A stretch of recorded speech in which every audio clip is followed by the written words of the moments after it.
À partir du moment où tu oses prendre tes tripes, les mettre sur la table, et que tu oses le faire, pas seulement pour toi, mais pour tes enfants, ou tes futurs enfants, ou ta femme, ton mari, ou tes parents, ou le monde, et que tu fais ça tous les jours, ça laisse des traces.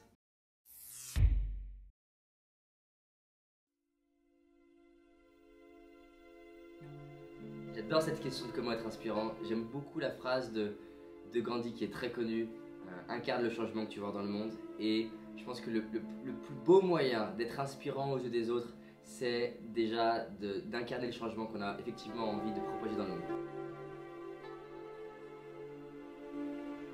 Et du coup, je pense qu'avant ça, c'est super important si on veut être inspirant aux yeux des autres, d'être inspiré.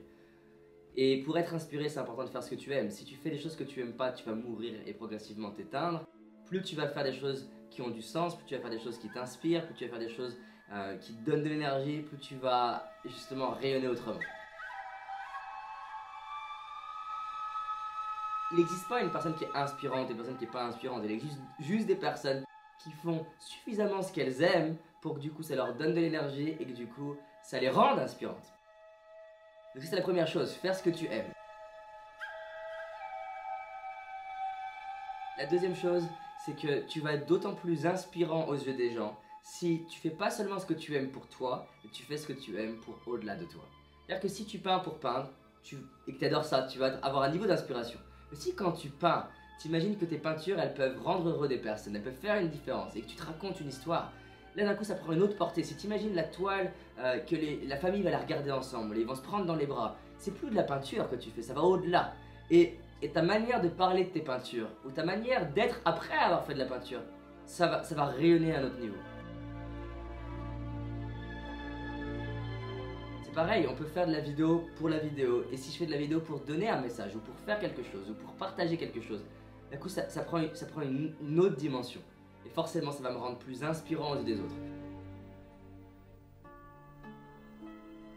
Donc c'est important que je sois inspiré en faisant des choses que j'aime, et c'est important que je me mette au service des autres. Chacun a son message. Ça peut être le message de soyez vous-même, ça peut être le message de profiter de la vie, ça peut être le message dépasse-toi, ça peut être le message fais des expériences, ça peut être le message sois fort, ça peut être le message donne tout pour réaliser tes rêves, ça peut être le message aimons-nous, ça peut être le message chacun à sa place. À toi de trouver le message qui résonne et qui a un écho. Et tu peux en expérimenter plusieurs. Après, ce qui te rend inspirant, et ça c'est vraiment paradoxal, mais c'est un peu lié à ce que je disais par rapport à la cause, c'est que j'adore ce moment où tu discutes avec quelqu'un et en fait tu t'intéresses profondément à lui, au point que tu parles très peu de toi, au point qu'il sait même très peu de choses sur toi, et à la fin il te dit « Waouh, tu sais que tu es inspirant ». Et en fait c'est significatif, on est aussi très souvent inspiré par les gens qui s'intéressent réellement et profondément à nous. C'est paraît paradoxal, parce qu'on pourrait se dire, tiens, être inspirant, c'est que ça vis-à-vis de soi, mais être des fois inspirant, c'est surtout la manière que tu as de regarder quelqu'un, la manière que tu as de penser à lui. Par exemple, j'ai fait des tests quand je prends le temps de monter sur scène, de me connecter à moi-même je visualise quelques visages et quelques regards et de me dire, j'ai envie de faire la différence dans leur vie. La conférence que je vais faire, quand j'ai vraiment pour intention d'être connecté à la salle, elle est 1000 fois plus inspirante que quand je suis en mode est-ce que j'ai la bonne voix, est-ce que j'ai le bon ton, est-ce que j'ai le bon regard, et que je suis en gros en mode moi.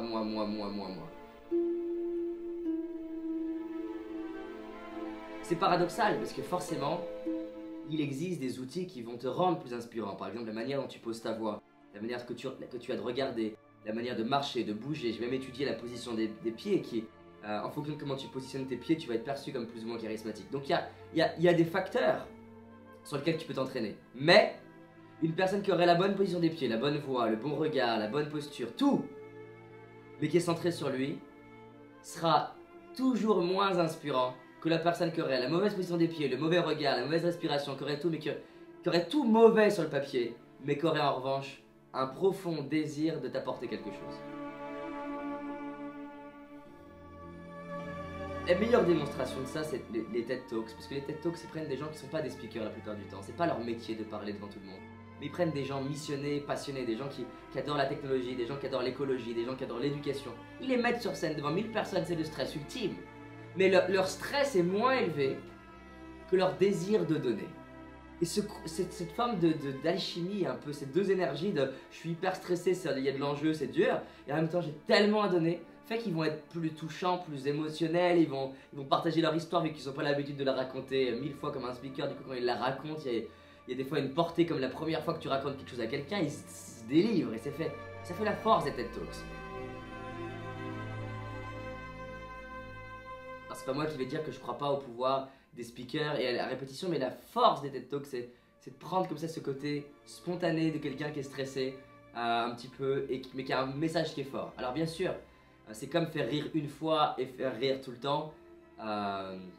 Pour en faire un vrai métier, tu peux pas être basé juste sur ce truc-là, et c'est un autre sujet. C'est pour ça qu'un humoriste, il va devoir s'entraîner, et ça va être différent, et un speaker a besoin de s'entraîner. Mais en tout cas, la priorité, c'est ça, c'est vouloir faire une différence dans la vie des autres et que les autres le sentent dans ton regard, dans ton énergie. Maintenant, si tu t'entraînes dans la manière que tu as de positionner ta voix, la manière que tu as de regarder, la manière que tu as de marcher, la manière que tu as d'utiliser ton corps, la manière que tu as de raconter des histoires, de rentrer dans une histoire, de plonger les gens dans une histoire, de véhiculer une idée, de plonger dans le monde de l'autre.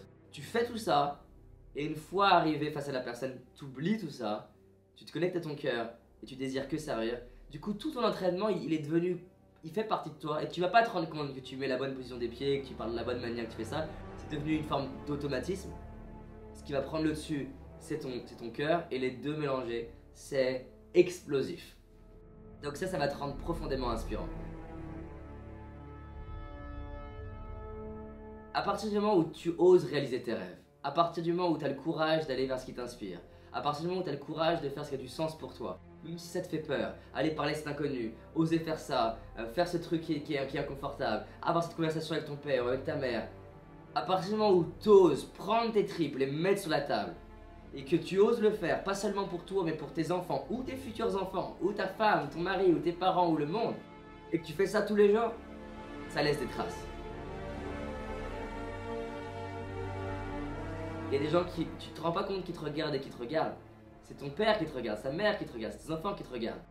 Et le jour où j'ai le plus compris, c'est un jour où je me lève le matin, je prends mon téléphone portable et je vois un SMS d'une personne qui m'écrit, c'est marqué « David, tu m'inspires, je vais réaliser mes rêves. » Et c'est signé « Maman ». Lire ça et voir ça, c'est certainement le plus gros accomplissement de ma vie. Mais ce qui est paradoxal et qui est fascinant, c'est que je n'ai rien fait de particulier pour elle. Ce que j'ai fait, c'est m'occuper de vivre la vie qui m'inspire le plus, en pensant à elle, en sachant que je pourrais avoir de l'impact sur elle, mais sans rien attendre. Et voir ça, c'était genre, waouh! Et je vais conclure là-dessus. Quand tu réalises que tout donner pour ta vie et une vie qui t'inspire et tes rêves, ça va impacter les gens que tu aimes, ça te donne encore plus d'énergie pour faire des choses que tu n'aurais pas fait, et ça devient vertueux.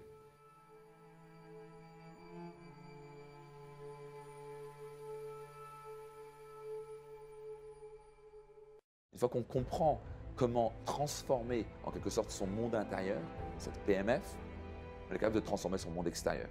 Quand on change nous-mêmes, le monde change.